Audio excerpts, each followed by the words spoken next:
আরে রচনা কি আসছে দেখি তো। নিচের যে কোনো বিষয়ে একটি প্রবন্ধ রচনা করো। বিশ্বায়ন ও দেশীয় সংস্কৃতির সংকট। আরে এটা কি আসছে? এটা তো বুঝি না, টানটাই তো বুঝি না।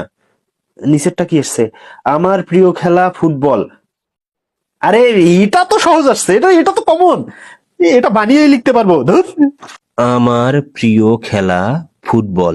ফুটবল আমার খুবই প্রিয় খেলা, অত্যন্ত প্রিয় খেলা। আমাদের দেশের সবারই প্রিয় খেলা ফুটবল, কিন্তু এদেশের ফুটবল টিম মোটেও ভালো খেলতে পারে না। কিন্তু তারা ভালো না খেলার কারণগুলা কি কি হতে পারে? হুম। অবশ্য তারা ভালো খেলতে না পারার পেছনে দায়ী আমাদের শিক্ষা ব্যবস্থা। কারণ খুব ছোটবেলায় আমাদেরকে শেখানো হয়, গোল করো না, গোল করো না, ছোটন ঘুমায় খাটে। আর এই কারণেই খেলোয়াড়রা ঠিকমতো গোল করতে পারে না এবং হেরে যায়। হারবে না তো কি করবে? ছোটবেলায় শেখানো হয় গোল করো না, গোল করো না। গোল না করলে ফুটবল খেলায় জিতবে কেমন করে? গোল করতে না করে আবার ফুটবল খেলতে পাঠায়। এ কারণেই এদেশের ফুটবল টিম বিশ্বের সবচেয়ে খারাপ ফুটবল টিমগুলোর মাঝে একটি।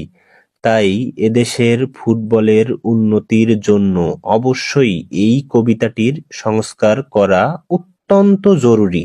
এর বদলে খেলোয়াড়দের প্রেরণা দেয় এমন কবিতা পড়ানো যেতে পারে।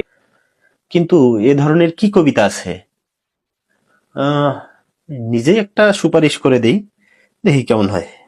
যেমন কবিতাটি এরকম হতে পারে: গোল করো হে, গোল করো, বলে জোরে লাথি মারো, গোলকিপারকে ফাঁকি দিয়ে জয় ছিনিয়ে বাড়ি ফেরো।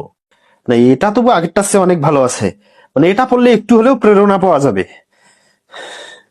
একমাত্র রবীন্দ্রনাথ ঠাকুর এদেশের ফুটবলের করুণ অবস্থা সঠিকভাবে উপলব্ধি করতে পেরেছিলেন।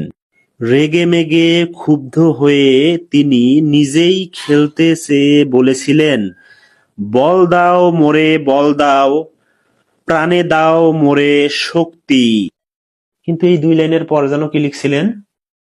হুম হুম আচ্ছা, একটা প্রাসঙ্গিক কিছু লিখি। প্রাণের জোরে মারবো কিক, দেখি কে ঠেকায় মোর গোলটি। কিন্তু কেউ সেদিন রবীন্দ্রনাথকে